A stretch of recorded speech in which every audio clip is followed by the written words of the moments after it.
जैसे ही महानूर को अपने बाप के बारे में पता चलेगा तो उसे तो यकीन ही नहीं आएगा। तभी आसिया महानूर को कहेगी कि महानूर, ये जो कुछ भी हुआ है ये हम लोगों की गलती थी, हमें तुम लोगों को जुदा नहीं करना चाहिए था। तुम और महविश दोनों बहनें हो, मेरे पास वक्त बहुत कम है, लेकिन मैं चाहती हूँ कि तुम अपने बाप की हिफाजत में आ जाओ, क्योंकि मैं तुम्हारी हिफाजत कर करके थक गई हूँ। ये सुनकर महानूर तो बिल्कुल शल हो जाएगी, उसे कुछ समझ नहीं आता। वो रोते हुए दिलावर के पास आती है और कहती है कि आपने क्यों मुझे और मेरी माँ को अकेला छोड़ दिया। मेरा बाप होते हुए भी मैंने पूरी जिंदगी यतीमों की तरह गुजारी, हर छोटी छोटी चीज के लिए तरसी। आपने हमारे साथ इतना बड़ा जुल्म क्यों किया। जिस पर दिलावर महानूर से माफी मांगता है और कहता है कि बेटा मुझे माफ कर दो, मुझसे बहुत बड़ी ज्यादती हो गई, लेकिन मैं अपनी इस गलती को सुधारना चाहता हूँ। मैं चाहता हूँ कि तुम अब मेरे साथ रहो, हर दुख और परेशानी से बेफिक्र होकर। दानिश, जो कि अपने बाप की परेशानी देखकर काफी ज्यादा परेशान है, वो फैसला कर लेता है कि वो अपनी माँ को समझाएगा, क्योंकि महानूर की माँ को कैंसर है और अब वो ज्यादा अरसे तक जिंदा नहीं रह सकती।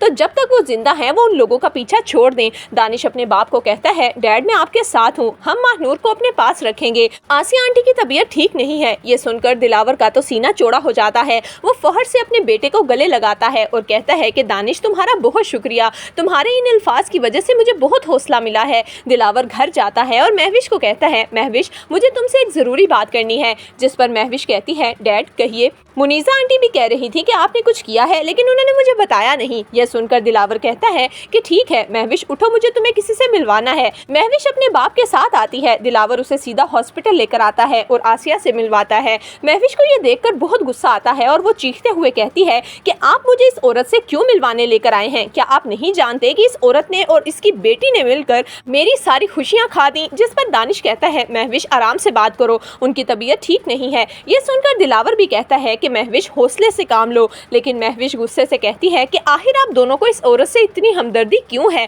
मेरी तरफ से ये जिए या मरे, मुझे इससे कोई परवाह नहीं। मुझे इन दोनों माँ बेटियों से नफरत है। जैन महविश की ये सारी बातें सुनता है और उसे महविश पर बहुत गुस्सा आता है, लेकिन वो खामोश रहता है, क्योंकि महविश इस बात से अनजान है कि ये उसकी माँ है जो आज बिस्तर पर पड़ी है। दिलावर गुस्से से महविश को कहता है कि तुम्हें फर्क पड़ना चाहिए, क्योंकि ये कोई और नहीं बल्कि तुम्हारी माँ है। ये सुनकर महविश के पैरों के नीचे से तो जमीन ही निकल जाएगी।